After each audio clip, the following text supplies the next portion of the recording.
This is a Ben Frank Connection presentation.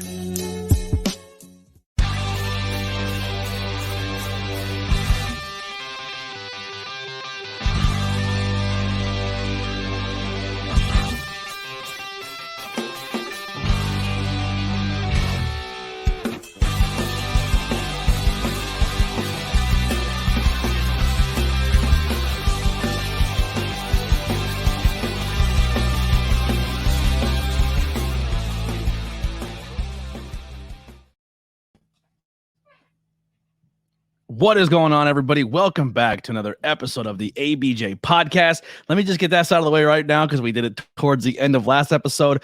Now in conjunction with the Ben Frank Connection. If you're wondering what that is the new podcast team of the ABJ Podcast and the Opinion City Podcast. Those guys are out of half of them are, one half is from Philly, the other half is from New Jersey. We don't judge them from being New Jersey. We still accept them. But the reason why we're called the Ben Frank Connection, because what brings us together is the Ben Franklin Bridge. Beautiful. What a great analogy. We are looking for other podcasts to join our network if you guys want to come and join the team. The only requirement is if you're going to be part of this team, one of the biggest things is you got to have love for the independent wrestling scene. You can't be one of these guys who show up at the indie wrestling show because the former guy from WWE is there and you want to rub elbows and you think your next guest is going to get you to the top. No, we're growing with the indie scene. We want to be a part of the indie scene. So if you want to be part of this network, you got to be on the same page. So come and join us at the Ben Frank Connection. If you think you have what it takes, or you think you have the same heart and passion as we do, because that's what we're all about on our end. If you have any, if you want to contact myself or follow on social media or support, the links are below for merchandise, t-shirts. A whole bunch of new t-shirts are always dropping. You can come hang out with me on the Discord, or as we like to call it, the Cult of ABJ. So come and hang out with us on the Discord, as well as all that fun stuff. And check out the links below for my guests, whether it be merch pages, social media, or where you can find them and support them as they progress in their journey. So without further ado, let me bring in my guest. Super excited for this one. We met a while back. Actually, there was a 2-day thing. We recorded heavyweights as well as frog sport, or I believe in the same weekend.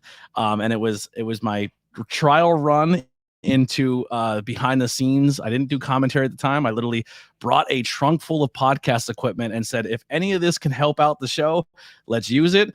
And it all became cameras and hard cams and commentary and the whole nine. And that's how I jumped into this business with Camp Leapfrog. And one of the people who were the star of that night was my guest here. And I'm sure we'll get into that performance a little bit. So without further ado, let me bring them in. Max Zero. What's going on? I was on both those shows. Yes. That was a long weekend. That was a very long. The craziest part about that was they said, we want to get the show recorded and today and uploaded to IWTV or Facebook tonight. And I said, I don't know how we're going to do that. The only way I can think of doing it is recording it through StreamYard as if we're doing a stream. And then it saves it as an MP4, which is way easier to upload to a file than trying to edit the video, render it, and getting it done within 2 hours to have it ready. And we were crunching to get it uploaded as a file. And it was one take. There was no messing up. There was no cuts. There was no breaks. It had to be done in one shot. And the rain was coming. It was about to start pouring. And it was like, we are on a deadline, and we got it done, and everyone's seen it. I think now when you watch heavyweights, they added the roving cams in, but when you first watched it that night, it was only hard cam. Oh yeah, I think that's yeah. And there was a spot where everyone did a dive towards a hard cam where the camera and everything was set up, and if one wire gets bumped or something because we were stacked on D&D books and cinder blocks, it would have shut down and we're like, everyone back up. It was great. We were sweating bullets, but we got it done. But you wrestled that night, and you were unmasked at that show. Was it I believe it was I thought it was heavyweights. No, I think I wrestled Devontae's on heavyweights. I think it was the show. That was the first show that I wrestled without my mask. But yes. The show before that was versus Blank. Was that a Camper's Choice? Yes, that was Camper's Choice. Yes. For some reason, they picked 2 out of 3 falls for me versus Me versus Blank. Yes, which was a fantastic match. And it was a crazy dive spot in that match that scared the shit out of me. Yeah. I remember being on the other side of the ring and I'm like, he's dead. They're dead. It's over. Hey, it sold you that moment, right? So let's kind of get into it. You donned a mask. You were Max Zero, right? Under the mask. The name didn't change. Just covering up, for some reason, covering up this gorgeous thing you got going on here, which would end up becoming like a personality trait for your character. You then became Handsome Max Zero. Yeah, I started out as just Zero, but the problem was so many people kept coming up to me under the mask and was like, "Hey, Max." I was like, "All right, so it looks like it's Max Zero now." Like, so you were donned the mask in the character. Now, the history is there's a character on that was on Shikara that was your father figure, and then you were donned the mask. Can you walk us a little bit towards that storyline, or how that was birthed or given to you? So I was given like kind of the week prior to the show, like just kind of be like, "Hey, do you know who this character is?" And I got shown like a picture of Mr. Zero, and I was like, "I have no idea." At that point, like I wasn't like super into the indie scene. Like I had just started training like 6 months prior, and like I hadn't really gotten into like the old Chikara because Mr. Zero is like a season one season. Like I think he like went from season 1 to like season 8 of Chikara, and it was like some old Chikara. So like I was like, I have no idea who this is. So I had to watch a bunch of old Mr. Zero matches and be like, okay, so they want me to do this. But yeah, and then I got that mask like the day of the debut, when I like walked out the curtain, and it was me, like Mobius, and then I forget and then Jigsaw. And it was really funny because like a lot of the stuff about my character, like the way I was presented originally, isn't much different from like OG Mr. Zero. Mm-hmm. So there were a lot of people in the crowd who just thought I was like Mr. Zero brought back. It was like, oh, they brought back Jigsaw and Mobius. Like this must be OG Mr. Zero. And if you've ever seen Mr. Zero wrestler, he's not I'm rather tall. Mr. Zero is a little bit on the shorter side. So it was just it was very funny to me that people were like, yeah, he got taller. He had that special fountain. I'm gonna remove your camera real quick and bring you back in. There is a little bit of a lag delay. I don't know. StreamYard's been doing this crazy to me. I'm just gonna try it real fast. See if that works.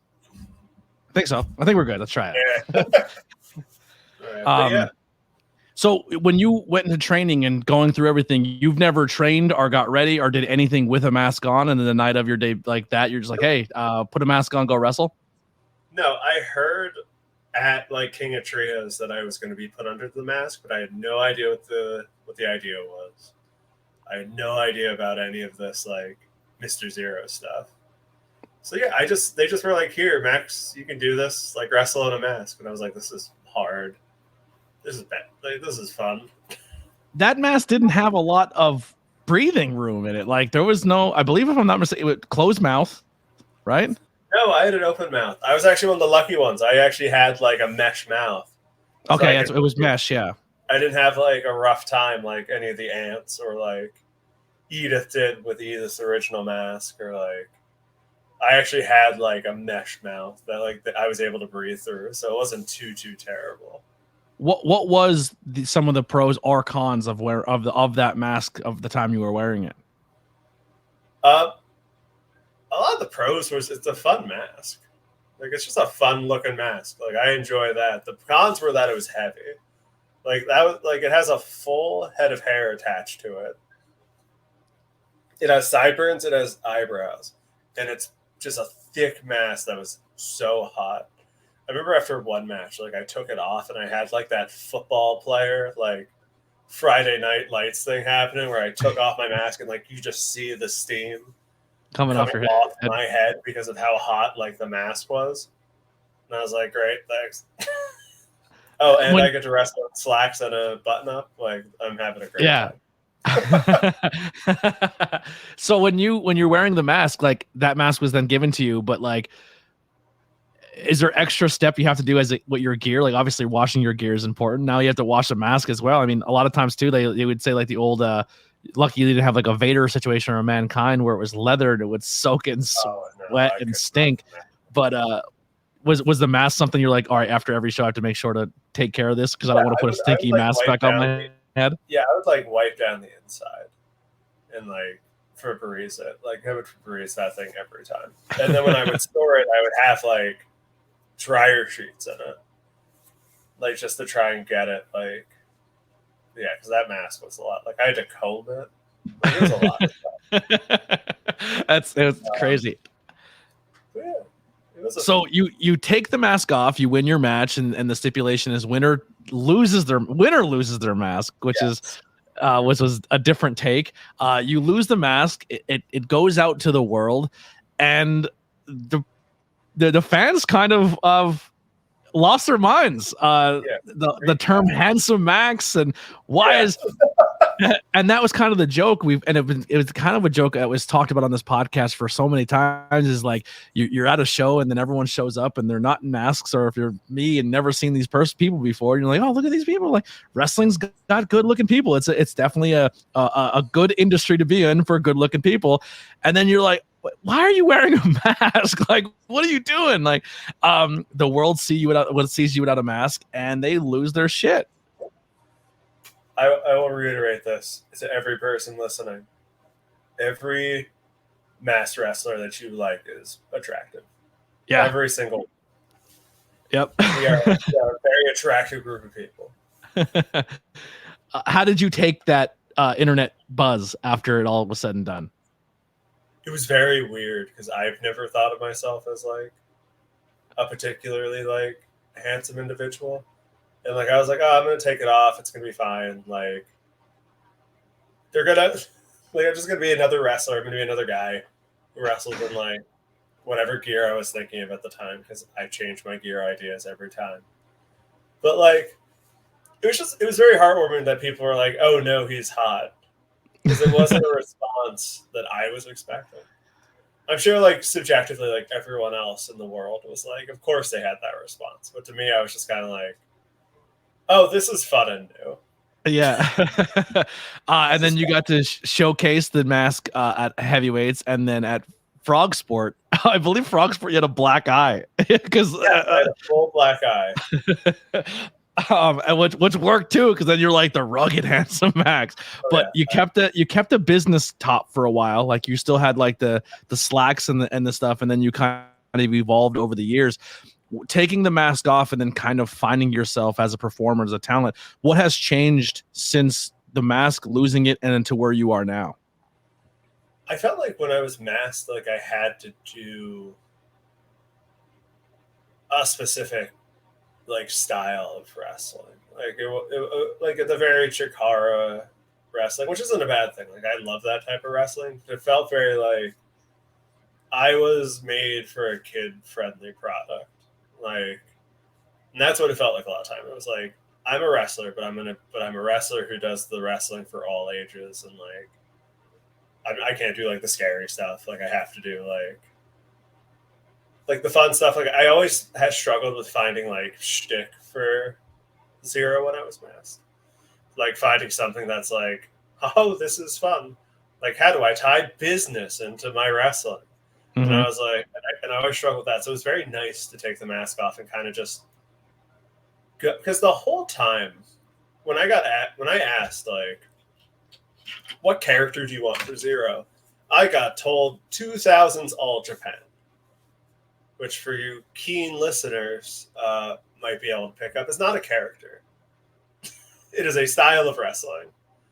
So I was like, okay, I watched a lot of All Japan from early 2000s. I watched a lot of Dragon Gate early 2000s. I watched a lot of like Enochiism and that sort of stuff. And it's kind of interesting to try and make that stuff into something that's more kid friendly, because if you guys don't know All Japan 2000, they would just beat. Can I curse?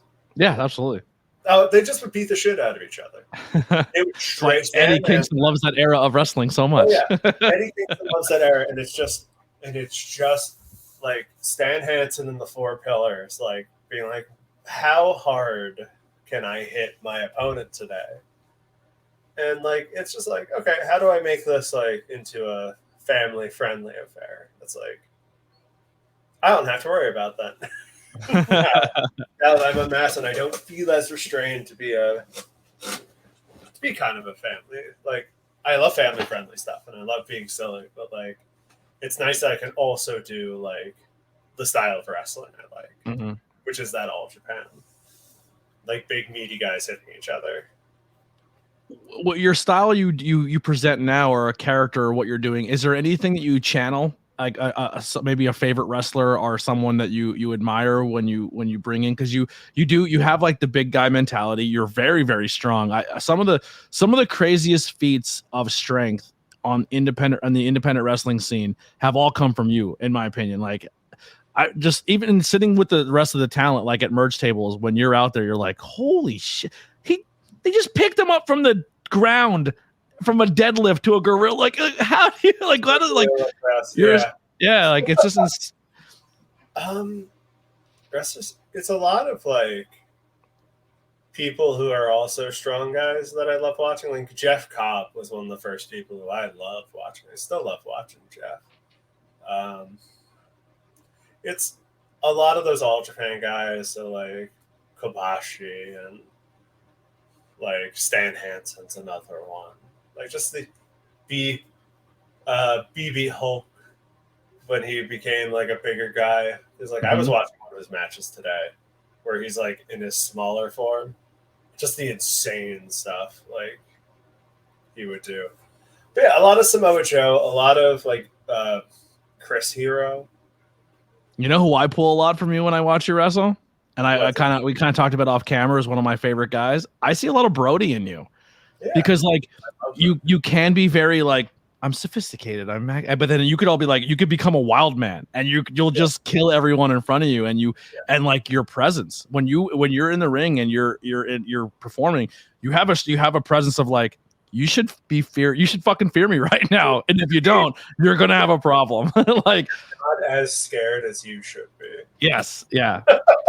And Brody always had that take, is like when he hit the curtain, like business is picked up right now because Brody has hit the curtain. When you get like, you are dead, like you are going to die if you don't run, or like, and that's kind of the presence that you've always brought to the table as Max Zero. You've made a mistake. Yes. If you're booked across from Max Zero, you're having a bad day. It's one of those things, because it's also like I love that aspect, and then I also love the fact that I do the Kurt Angle like goofy shit, and that's like, I'm one of the things I've always tried to say when I'm thinking about Max Zero stuff is like, Max is allowed to be goofy because he's absolutely terrifying. Like, I'm allowed to say dumb shit because what are you gonna do? Like, you're gonna wrestle? You're gonna get in a chop fight with me?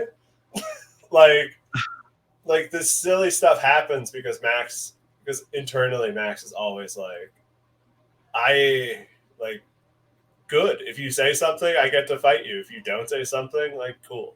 Yeah, like that's already ringing. You're dead. Yeah, that he is terrifying. Like, you should not want to be in that ring. So when you kind of like to backtrack a little bit here, when is your earliest memory, or when did you fall in love with professional wrestling? I know the exact answer to this. So I'm a baby when it comes to wrestling. I started watching wrestling. I don't remember the year now. Now that I said, I remember exactly. But I do know the match. It was CM Punk versus John Cena at Money in the Bank. My brain works today. But, Money in the Bank, that match, because like I'd always like kind of like, I had a bunch of friends who watched wrestling, and they're like, you should watch the pay-per-view, and I was like, okay, whatever, I'll watch it, and I did, and I was absolutely blown away by it. And then I got into wrestling. My one friend was an old school 80s fan.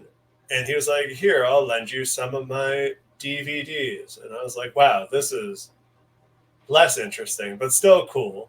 Yeah. Because like he gave, I don't know why he did this to me, but he gave me like whatever WrestleMania is, the one where Ultimate Warrior fights Hogan. Okay. And it's just like one of those manias that no one remembers other than the fact that like, Other than the main event. Other than the main event, and even then the main event is like real not good. Yeah. But like you know what, get in the comments. Like, without looking it up, name me one other match that happens in that WrestleMania. I'm not even going to give you the number. I can't. I'm not going to give you the number, listeners. But if BP was here, BP's probably listening at home and he knows the entire card front to back. Oh, I need you to tell me what was one other match that happened on the Ultimate Warrior, Hulk Hogan, the Tower, whatever it was, the Mega Power. The immovable force meets the no, that was Hogan. That was the build for Hogan Andre. Oh shit, they forget the name of they called it. I forget. I'm sure Savage wrestled on it, right? Macho Man had to be on it. Yeah, had to have been. Right? It's that time period. Hold on. Yeah. I don't even know what WrestleMania it is. Let's say 6 or 5. It was 6. What's on 6. this card? Why are there so many matches on this card? Oh, well, WrestleMania, because that WrestleMania, I think WrestleMania 4 is when they tried the 3-day thing, right? When they had it in 3 different venues or 3 different locations. We've been too harsh on modern day WrestleManias, being like they're too long. There's 15 matches. Like you're right, there's one match that goes. There's 2 matches that go above 10 minutes. But like there's 15 matches on this card. 15. Who was a celebrity? Does it say the celebrity that showed up? I don't know. For Mania 6? I'm still blown away. Is this the Mania... WrestleMania where Roddy Piper did a racism? Were he blackfaced? Yeah, is this it might have been. It might be. Yeah, it's Roddy Piper versus Bad News Brown. Yep. Yeah. What a fun. I feel like that's going to be the answer because that's the only other memorable thing. I'm like looking at the card. I think that they took that match off of the network. I don't think it's on the network. Good. Yeah, but the crazy thing is for how much Piper played the race stuff in wrestling, he was a man of the people. Like he liked all people, but that was just the character. Dude, I watched his documentary. He went to Mexico and said that he's going to play the Mexican national anthem for Guerrero, and he played La Cucaracha on a bagpipe. Like he toed the line a lot. Like Piper would not have been able to last in today's wrestling society. I would give money to anyone who could remember that Earthquake defeated Hercules on this card. Without looking it up. If someone was like, yeah, that's where that awesome Earthquake versus Hercules match happened. Wow. Like this. They got 4 minutes and 52 seconds too. I just pulled it up as well. Dusty and Sapphire with Miss Elizabeth beat Randy Savage and Queen Sherry. That's why I remember Savage. I was going to say Savage was definitely on there. That is such a weird. Oh my god. How about Hogan and Dino Bravo? And Earthquake comes back out to the ring as a manager with Jimmy Hart. Ted DiBiase versus Jake Robert. There's like 4 countouts on this. But yeah. There's like 4 matches that you would like to, there's like 2 matches you would like to see, and they both ended in countouts. Yep. Yeah, so you watched that, and was it from then on you were just absolutely hooked? Yeah. Because I did wrestling in college. I was a 4-year starter at Lycoming College at heavyweight. And then, I just sort of watched from then on. I kind of watched TNA at that time because that was the time when TNA was like aggressive. The fun period of TNA before went from the time when they became Total Nonstop Action to before Aces and Eights is when I watched TNA. So like the absolute like worst time to be a TNA man of wrestling ever. Like, and now TNA is really exciting to watch. Like I'm actually excited for the rebirth of TNA. It was fun, but it's just like this period was like, I need a weekly TV, so I'd watch the Raws and I'd watch SmackDown and I watched TNA, and I was just like, God, it was like a palate cleanser. It's like, you think wrestling's bad now? Like, go back and watch the, what was it? Like Hulk Hogan gives like Abyss like his like Hall of Fame ring, and that gives him superpowers. Yeah, like, it's really not. It's rough. Like, yeah. It's a nice palate. Now, you said you wrestled in school. Were you was that the only sport you were into? Were you all around in other sports? Did you do theater? Was there anything else that kind of prepped you for the life of wrestling that kind of got you those baby steps? For 2 years in college, I did theater, and then I was a techie for the rest of the time because I started doing wrestling in my junior year of high school. And I did that, and then I immediately beat R220. Like, I had never wrestled before, but I played football. Like, all 4 years of high school, I played football. Like, junior year of high school, I'm like, I'm going to go do wrestling. Because it could be fun. Who knows? And, like, I just end up becoming really good at, like, amateur-style wrestling. And, like, was strength always a thing you had, or was that something that came later? It was always a pretty big thing I had. Like, I was always fairly strong. The only like fun story with wrestling I have is I once beat a guy by simply like breaking his will.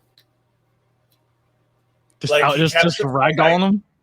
Oh yeah, like I kept like letting him up just so I could like pick him up and slam him down. And at one point he stopped doing that and let me like pin him. He's like, "Yo, I'm done, man." Yeah, I must have done it like 10 times. And then he was like talking. He's like, "Just pin me, just pin me." Yeah, he kept getting to his feet, and I would let him to his feet because like he would just like let me throw him, and I was just like, okay, like here's where we're going, and like. Now, and, like, what do you think you attribute your strength to? Were you were you always just like a strong kid? Was it something you worked at? Was it just good genetics? I think a little bit of everything. Like I'm a farm boy, so like I was gonna say, were you a farm kid? Because you like a hay bale thrower. My first job, I was a stable boy, and then I was doing horses and that sort of fun stuff. So like yeah, I just always was like fairly strong. Like I'm a big guy, and like I always did sports. I was just a big, strong guy. Like always. What position in football did you play? I played defensive end. I played defensive tackle and defensive end. Did you lead the league? Led you lead in sacks? No, I was strong side end. So what my job was to block up as many blockers as I could to let everyone else through. And I was fairly good at that because there were some points when I would have like 3 people on me. And they were just like, we need to figure out how to block this big guy. So like they would just like crash people into me. Mm-hmm. Like just because they were like, oh, like we can't like stop this one guy. Like just keep crashing people in. Now, coming from a world of a defensive lineman, which hearsay, like that's just head-to-head combat for 15 minutes, 4 quarters apart. Wrestling, which is the craziest cardio you'll ever do in your life. Then going into the world of professional wrestling and training, did you come in somewhat prepared? Was it a shock to you? Did you take was it natural to you? Were you shocked of how difficult it was that you weren't expecting? Like how did it feel your first couple training sessions? So I went to like one of those like free, like cause if you ever want to get into wrestling, kiddos, there's some schools that do like a free seminar day. Everyone cashes in on every episode so far. Everyone cashes in that Chikara free day. Oh yeah, I cashed it. And like I was kind of blown away because I was like, I didn't think it'd be like this is going to make me sound so fucking annoying. I thought it was easy. Like the day we did. Like they were like, oh, it's gonna be a hard day, we're really gonna work you out. And I was like, I feel pretty good. Like I'm doing pretty good. Like can we keep going? And like I just liked it. Like I just had a lot of fun. Like I didn't get like deterred by like the physical stuff. I was like, yeah, this is fun. That's like, why are we not doing this more? Anyone in your first class that's still I almost said still with us, like they all die if they quit. They're all dead. Sadly, they're all dead. They all trained with you. Sadly, all dead. Tragic training accident. They're all dead. Who were some of the people who had a hand at you in your early days of training? I dealt with a lot of Ophidian, who is an old Chikara guy. Mm-hmm. A lot of Hollow Wicked. I did some Fire Orange Cassidy classes as well. I was in that weird period of Chikara where like a lot of the people who like are super known from Chikara were like already like off doing the big things. So like I had a lot of people like my trainers were like Ophidian and like Sonny Defarge and like I did a couple Travis classes because I was like I came in that time where Travis was becoming a trainer. So like I did a couple of his classes as well. But like yeah, those were the people who really like I spent a lot of time with. So like I was in classes with like Danger Hawk and like Razor and at the time Molly McCoy and at the time Boomer Hatfield, the Ants. Like I was in like that kind of Pancakes and Abby were in my class as well as the Spoiler. Yeah, I was in with like a lot of that kind of group. Yeah. Now, when you come in as big as you are and as strong as you are, and it's a more predominantly a lucha school, they probably loved you as a base guy, right? Like, oh, this big guy, he's literally going to be our monkey bars. For so much lucha. Just like doing lucha, like just like going there and just being like, we're going to launch ourselves off of Max, and I'm like, oh, thank you, I know how to do this. Like, yeah, that was you're like you walked in, you're like, yes, this is gonna be great. But it was also fun because like my strength came and helped because like everyone does the same drills, so they're like, oh, big calyx, you need to do like head scissors. It's like I'm like, okay, I know where this is going. Yeah, like, you just start getting in the ring. I'm like, okay, I got you. So, debuting, finally getting your debut. What were the nerves like? Were you excited, nervous? It was because like my first debut, I literally just went out there and like stood there and then crawled around with Jet Chikori. Like that's what I did. Like I literally just like took Jet and like threw him and then like he punched me and like that was my debut. It was literally just like brawling with Jet Chikori. And then my first match would have been like Young Lions Cup, which I was lucky I was just in a group of fun people. Like my section of Young Lions Cup, we were just like, what if we just did whatever the fuck we wanted? Like, what if we just had fun here? Because it was me, it was Erica Lehigh, it was Oswald Project, and it's this guy from Spain whose name is Matt Stryker. And like we're just like, what if we just like had a blast? And we just had this funny like 4-way match. Because everyone else was like, we're gonna do like dives and stuff. Like we got all this stuff planned. And we're just like, we're gonna have a fun time. Like, we're just gonna do nonsense. So you start finding. Oh, I'm sorry. Go ahead. A little bit of delay there. We also did like rehearsals for that. So like we like had like, okay, just like run through your match quick, like at half speed, and like we did, and they were like, cool, yeah. So like I'd already run through the match, so I didn't have like a ton of like nerves off of my first match. Yeah. When you're I think the nerves thing is big, but I think once you come from like a world of sports and stuff, like wrestling in front of a crowd is one thing, but when it comes to like, I feel if you have that sports mentality, it's kind of like, no, this is just game day. This is the time where you have to kind of like put it together. And I feel like that helps, like just kind of talking to people and then hearing the ones who never played sports that got into wrestling because they liked wrestling, or the ones who were theater kids that then like, the physical aspect was hard, but like maybe the sports people had a hard time grasping the character side of things. So it's like, it's almost like when you're putting your attribute points in your character, it's like, well, I'm really good here, but I'm gonna struggle there. Really good here. Yeah. Where do you think maybe was your struggling point where you had the physical side thing and everything else was good, but maybe that one aspect, or even still to this day, that you're still kind of working on to better yourself in? I think character stuff is a big thing I struggled with early on because like I said, I didn't really get like a thing that's like, here's who we want Zero to be. Mm-hmm. Like, here's your character. And that's just like, I just had to figure that out. like on the fly. So was it hard removing the mask and then doing more facial expressions and emoting because it wasn't something you had to do with a mask on? Funny opposite side of that as well. I had a big trouble once I took my mask off of remembering I have to like emote, like I did a lot of hand talking because my mask fully covers my face. So I got very good at like I'm looking directly at the camera and like not really like doing anything with my eyes and stuff. I'm just saying my lines and like talking. And like I got really good at like doing that where I'm just like, I'm in the mask. So like I don't have to emote as much. Like I just have to look like I have to move like I'm emoting. So I would do that, but then my face wouldn't change. So I had to like teach myself how to do that once I lost the mask. It was like a really big like big emotions. Like it's very easy to do big emotions under the mask because like you just gotta like yell out the big emotion and say stuff. Like you don't have to do as much like character work with your face. Yeah. But like I did it and it was just like, oh, like I need to work. You're like dead eyes talking. Yeah, it's like hi, Zero here.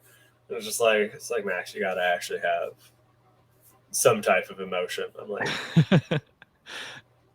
we'll agree to disagree. Yeah. So you start to find yourself as a character. Things are kind of getting put together for you. You're figuring yourself out.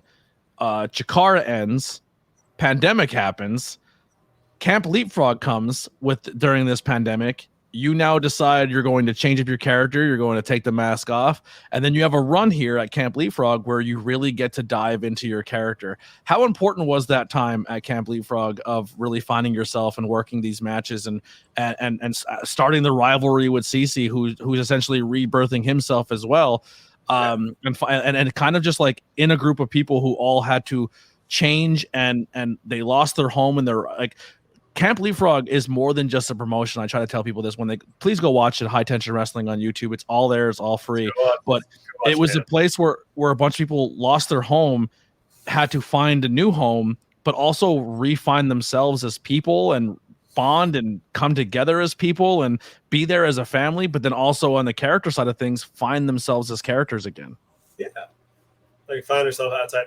It helped a lot in the sense that like I don't know if he would ever remember this, but Effie was the one who put out the idea that I should like lose the mask or like we should build towards it because it was always kind of like we had never set he was on the Valentine's Day show. I don't remember Love Frog. Yeah, he was on Love Frog where he which is one of my favorite matches at Camp Leapfrog. Effie versus Edith Surreal was unfucking believable. Edith has bangers at Camp Leapfrog. Edith Effie, Edith Masha in the Soviet death match. Like the Soviet match. Oh my god. Fantastic. He planned to, because like originally it was just like we were gonna have it was me versus CC Boost in a feud. We didn't add the mask aspect until like because we were kind of like mulling it over, trying to figure out if we wanted to do it. And then Effie was like, "Oh, if you take your mask off, like they're not gonna know what to do with you. Like you're very handsome." Like he kind of like lit that spark where it's like, "Okay, we're gonna do this." Like, yeah, if Effie says, "Take the mask off, you're handsome," you do it. Effie. Oh yeah, like, listen to Daddy. Let's do what Effie has to say. Like, we're gonna do that. He has a good take on wrestling. He has great takes on wrestling. It's just like that molded over, and then it was like, okay, now I need to figure out like what is Zero's character. And like from the beginning, I feel like Zero's character hasn't changed a ton. He's always been kind of like the way I describe him right now is that he is the Ken of wrestling. He's just good. He's good at wrestling. Like he's good at stuff. Like that's Max Zero. Max Zero's out here. He wants to fight you. My camera just fell. There we are. Where are we at? There we are. You're good. Like Max Zero just really wants to fight you. Like he is, and that's what he does. Like he enjoys fighting. He's a silly little goofball.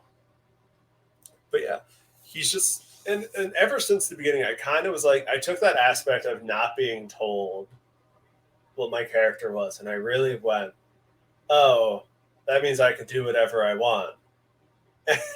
Ever since then, I've kind of just made Zero like a character who could do whatever he wants. Yeah. Like, he's weird. Like, he's a weird. They never put the restrictor plate on you, so you're just able to go out put there. The restrictor plate on me. They were always just like, do whatever you want. And now I'm like, great. I'm going to murder CC Boost. Is that cool with everyone? Like, that's really like what he's built on. Is like he's just a guy who wants to do what he wants to do. Why CC? Why did you guys like? What put this together for you? What made this a thing? Have you met CC? Because I have. Yes. Have you met him? I don't remember like the inside baseball reason. I remember we had an idea where we were going to start. Originally, we were going to start a faction that was me, CC, Molly, Boomer, Matt Mikowski, and Athramata. And that was going to be a faction in Leapfrog. And we told someone about that, and they went, cool. And somehow that morphed into me versus CC. I listened to that stable, and I'm like, who's beating that stable? That that is God mode stable. Yeah, we were like, we're going to make this because because during the pandemic we all played. Matt had a Twitch stream that he would do, and we were all on that Twitch stream. So we were like, let's just make this a stable. And we told someone that, and somehow that morphed into me versus CC, and CC had a group called Drama Club, and that was the name of the stable we were going to make with all of us in it. But like, we don't know what happened. Like, it just kind of was like, okay, we're going to do everything. We're going to like do other things now. Yeah. Now, kind of pulling the curtain back a little bit here. You and CC start your rivalry. Once again, go back and watch on Camp Leapfrog. It sometimes, as someone who was part of production, then joined the commentary team and stuff, I always loved that style and that like, oh, people just go out there and then I became friends with all of you, and I was like, I don't want to see this anymore because I don't want anyone to get hurt. But was there ever a point ever, and I probably know the answer to this because I'm sure there's a match that never happened that's probably still in the works, and I hope to God it never happens. I'm not even gonna say it unless you bring it up. But I hope it happens. I don't want it to happen at all because you guys scare the shit out of me. But is there ever a moment where you guys ever say like, "Yo, we might have went too far there," or like have you ever had that conversation, or just like, no, we need to turn it up even higher? I think there's a point when me and CC look at each other and we go, okay, what can we reasonably do? Like, we're never like we're never going to try and like legit kill it. Like, kill it. We always like go in. It's like, what's the scariest thing we can do that we can do? Like, we're not going to go in and be like, okay, and then like you just hit me in the head with a baseball bat as hard as you can. Like we really like, we're insane, so we're both like, absolutely we can do this. But like, there's never a point when I don't think we've gone too far, like in the stuff that we've done. There's a lot of things that I didn't think were going to work that ended up working. Yeah. But like, ultimately, like the eye patch was cool. You looked really badass in an eye patch. With the eye patch, the eye patch. I think if we got the match to happen, and I do want something, even if it's not that match, I would like a big blow off because the police ruined our last match. Yeah. I would like some type of blow off to that. Like, I would like something. Like, if it's not now, do you like an old school cage match would do it, or do you think that's not enough? I would love an old school cage match. Yeah. I would love a cage match. I think if we did like a cage match, it would. It's weird because like the escalation of how we've gone, I feel like a cage match would. It keeps you contained because you guys fight everywhere. The cage match keeps you.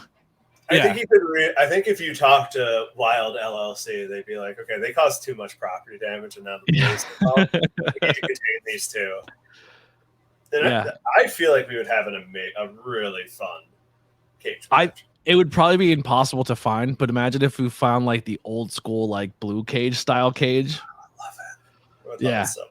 With the big, not even chain link, like the bars, like with like our reckless abandon and CC's ability to jump off anything. Like, I feel like we would just have like an insane little. I just watched the guy jumped off a cage that the cage looked so unsturdy, and he climbed up and stood on it, and I was like, oh my God, please just jump already. And he's up there posing. I'm like, just jump. It's not sturdy. It's going to fall. Yeah. It's going to fall on you. Yeah, it was wild, but it looked great. It was a great bit. It was a great visual. Even if it's not now, I would love at some point down the road to do a cage match. Do a big blow-off match where we actually have like a match that doesn't end with the police getting called, or hospital trips, or like me pulling thumbtacks out of my wrist, or like any of that stuff. Yeah, please, Jesus. I'd rather a cage match than the other style, but I understand why the other style is really appealing. We've had a lot of fights, and I love fighting CC, so I'm all down for it. Is there anyone else out there? And I know everyone's like, well, your list or this or that, but is there anyone out there that you're like, okay, this storyline has been very heavy with CC and that, but is there anyone else out there you're like, man, I really want to work them or put an angle with together or a storyline to the magnitude of a CC boost that just really excites you? It's funny because like a lot of the people, when I work at Paradigm, like I wrestle a lot of people. I'm like, these are the guys who I want to wrestle. Like Derek Neal. I would wrestle Derek Neal every day of the week, like, and twice on Sunday if given the option to. I love wrestling that man. Is it anyone in the Indies, or do you specifically? Yeah, anyone in the Indies. Yeah. Here's my problem. I haven't watched a lot of the Indies recently.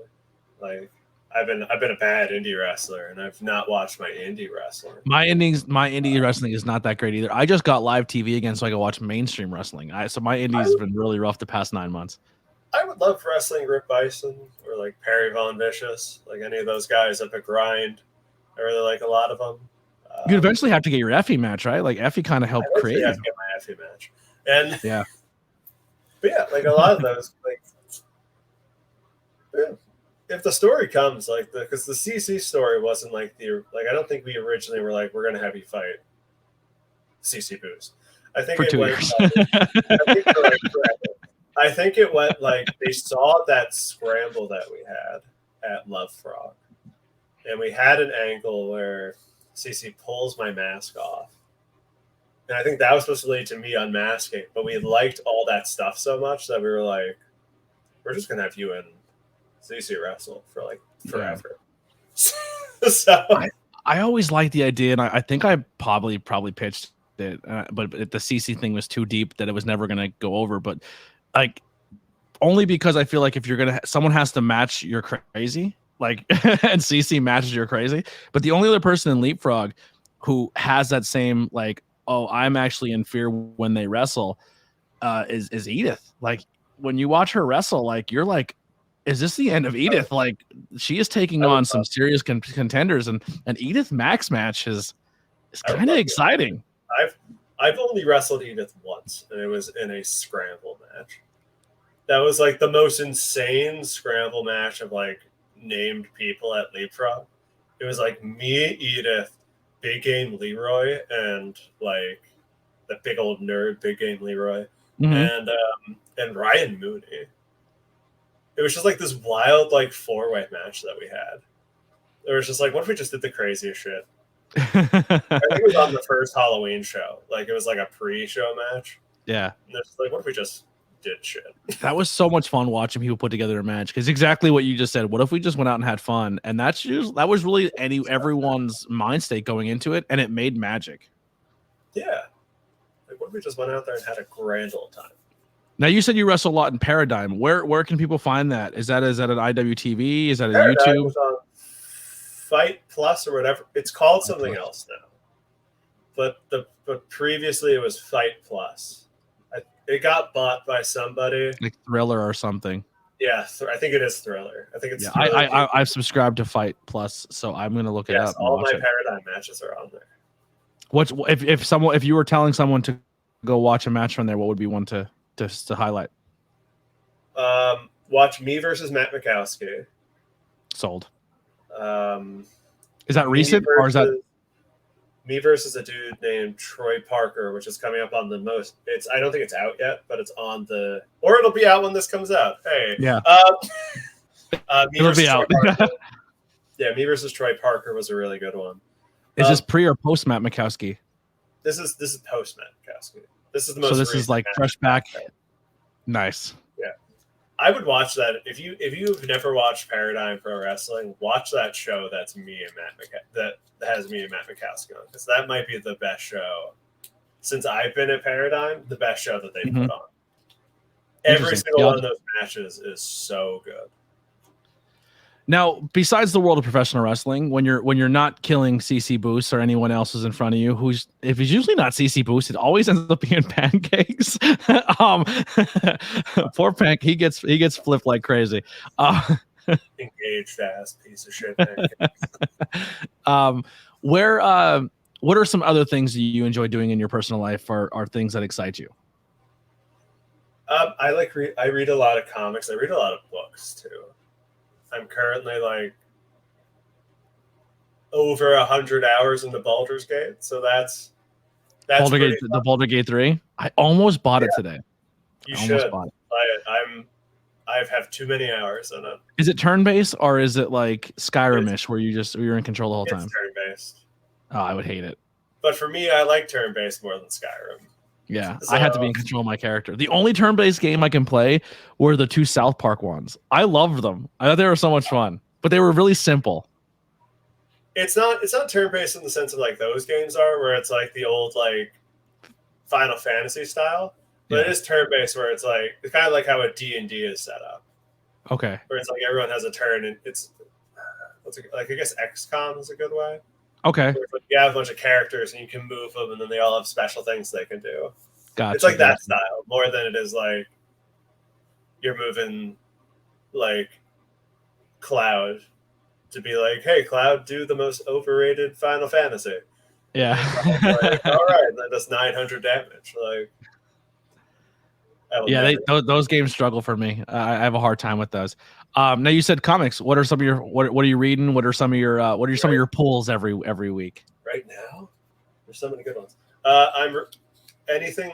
Any of the Superman books right now are really good. Action Comics, the Adventures of Superman book is really good. Also, The World's Finest. I think the last time I was into Superman was, or I was up to date on my Superman was when they brought. There was the New 52, and the New 52 turned into Rebirth, and then there was like 4 Supermans in one universe. There was a Dooms, and they're all living at the same time. I thought that was... Yeah. Now the Rebirth era is really good, and then it gets bad because they give it to Brian Michael Bendis, who's just like, I'm going to do whatever I want, and what he wanted to do was bad, and you should feel bad. You should feel bad for it. Yeah.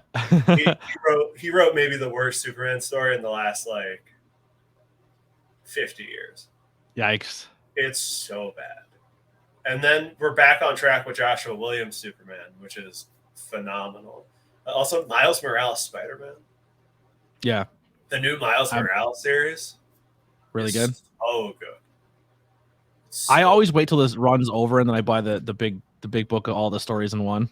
As you should. This run is so good. A lot of the X-Men stuff I'm still reading because I'm really enjoying the Krakoa age. But I think I was reading the last stuff I was reading was I was reading the Superman stuff. Not Superman. Batman. I'm a huge Batman guy. I like Batman. And then what the fuck was I reading? I just started doing the new Daredevil, and then everything, my life turned upside down, so I didn't read anything in a long time. But the new the next level of Daredevil, or whatever it was called, I forget. Oh, I would continue reading that book, because that book by Chip Zdarsky, if I can talk. Yeah, it's probably one of the best Daredevil stories ever told. Yeah, that's what they were saying. It was like on the same level as what's his name, when Frank Miller brought back Daredevil. Yeah, no, it's really good. But yeah, that's what I've mostly been reading. So reading, gaming, that's kind of like your home. Yeah, home base? I do a lot of D&D stuff. I run a D&D campaign with a bunch of wrestlers, which is always a fun time. We were gonna do one on our Discord and it never took off. I've never played D&D in my life, and I want to try it just to see like what it's about. But I feel like I would annoy everybody because I don't know if I would take it seriously. Everyone in half the people, I would say just do it, because like half the people in my group have never played D&D. I think there's one wrestler in my group who has ever played D&D before. All the rest of them have never played. Okay. I have zero idea what's going on. And I have to stop every 5 minutes and be like, this is not how that works. So I played a game. It's like a Cthulhu game, but it's like a board game. And what's that? Call of Cthulhu? I don't think it's called Call of Cthulhu. I think it's called something else. But the premise is like, as the game goes, more and more monsters keep getting spawned onto the board. It's like Night of something. I don't know. I forget what it was. I only played it once, but I got the character who's homeless that has a dog, and they're like, yo, play this like D&D, and I was like, I don't know what that means. I've never played. They're like, be your character, and I was like, got you. But also, I'm annoying, and I like to fuck with people, so I realized that you had to collect all the keys, and that's how you win the game. Yeah. So I went around and collected the keys, and I didn't fight. But then I was like, they're like, okay, well, you can trade in this game. And once they told me you can trade, and then you have to work together, but also collect the keys, but you're also against each other, but have to work. I was like, oh, bet, no, say less. So I collected the keys and then held them for really high money. Like, I was like, no, you have to give me money for the key. So I hoarded all of the keys, got all the money, and then we died anyway. But in my brain, I won because I'm homeless. You got all the money. Yeah, like the one part of the game, they're like, oh, fine, let the monsters kill Tony. They were like feeding me the monsters. Like, no, he's not playing right. Let him die. And I was cornered. But then my character had a thing where you can sacrifice your dog, and it refills your health, and you escape the fight. Dog's gone, and then I survived. Poor dog. Listen, you're homeless, man. You gotta do what you gotta do.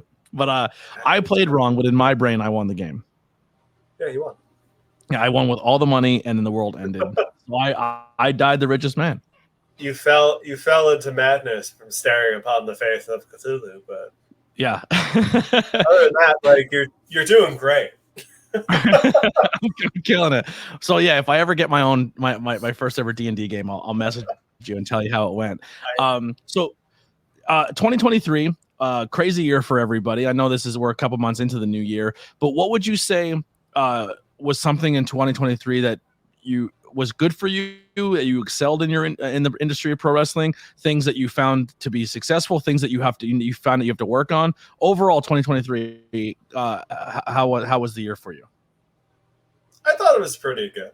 Like, I wrestled a lot of matches that I didn't wrestle like a ton. Like, I'm not one of those wrestlers who's like, if I don't make 100 matches in a year, like, I'm going to be mad at myself. I'm like, no, I'd much rather have like 30 matches that I'm proud of than like 100 matches where like 50 of them are like whatever matches. Mm-hmm. Like, I'd much rather do like the shows that I want to do and wrestle the people I would want to wrestle and like work for people who I would want to work for, rather than do like I've done like 75 matches. It's like, cool. Like, that's great. But like, I would much rather just have those quality matches and then be allowed to do what I want to do. Yeah. Like within those matches and have fun. So I had a lot of fun this year just with all the matches I wrestled. I don't know if I'd be able to do a top 10 off the top of my head, but I'd have to look at my thing. But I did have a blast wrestling this year. I started tagging with Travis in Kingsglaive. So that's always a lot of fun. So I started becoming a tag wrestler. Do you prefer that than singles now? You get that little break time, and I like both. But like, if I could wrestle more with Travis, I would be very happy because I like wrestling. Travis is so criminally underrated. More people need to know of him, hear of him, be trained by him. He's so talented. He's one of the best technical wrestlers in the world, and like, it's just insane that more people like aren't aware of him. Yeah, like that he's not booked constantly. Mm-hmm. Now, going into 2024, do you have any goals set for yourself? Or you kind of just take it as it comes, or do you have any sights, your eyes set on anything? I would like to officially murder CC Boost. That would be fun. Put a bookend on that in 2024. Put a bookend on the CC Boost fight. I would love to win the Paradigm World Championship. I don't know if that's in the books. I mostly just go there and get told, hey, we have someone who you think you'd have a good match with. And then I do. That's who's currently the champion there? Ronnie. Shooter Ronnie is. Okay. Wait. Hold up. Yeah, Rod Mathis is the current champion there. If you haven't seen Ron Mathis wrestle, I highly recommend watching Ron Mathis. He's amazing. Yeah, I'm looking at the roster or the website now for it. Actually, they don't have a roster. They just show their Project Mayhem. Hope I'm looking at the right. Jordan Blade on the who's that other one? Jordan Blade and okay, yeah. Now it's exclusively on Fight TV. Oh, they have weekly stuff too there? Yeah. Awesome. Yeah, I'm definitely gonna look into this. I want to see more of you outside of the High Tension brand. I don't think I've ever seen you outside that brand in a while. So where else can people find you, support you? I know that all the links are below, but let's let them hear it from you. Hi, so you can follow me on Twitter. Nobody's going to call it X. It will always be called Twitter at HandsomeMax0, as well as Instagram at HandsomeMax0. Yeah, those are my two main ones. I have a Brainbuster Tees store, which is also HandsomeMax0, if I remember correctly. And if you just come to an indie show, I wrestle a lot in Indiana, but like come to a High Tension show, come to a Labor of Love show, come to Invictus shows. Like I'm here the areas. Awesome. Well, I really appreciate your time and coming on the podcast and reaching out. When you reached out, I was like, he wants to my podcast. I was pumped. I haven't been taking anybody because unless they reach out, because I'm kind of in that spot too where I'm trying to let it. I banked a bunch of episodes when I was going through everything. Yeah, now they're all kind of like airing as it goes, which is good because I think there's a lot of good interviews and content. So I can't wait to for people to see what's to come. And plus, I have that other stuff coming out. Coming soon, Little Chavo Big China coming. Yeah, it's gonna be a lot of fun.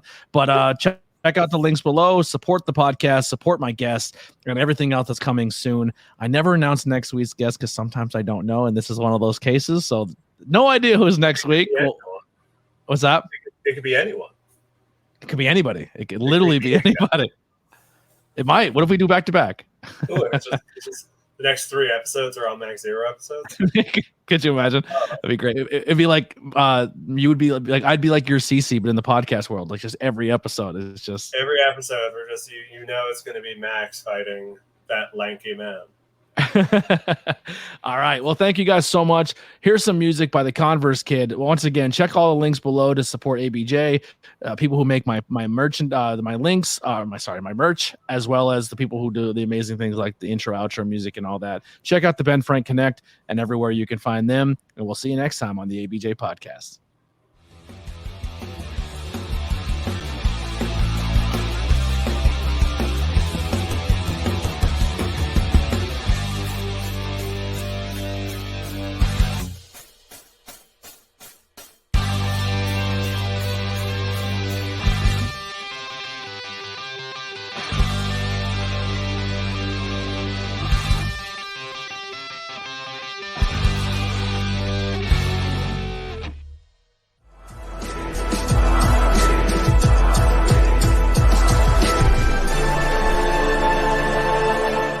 Thanks for watching this presentation.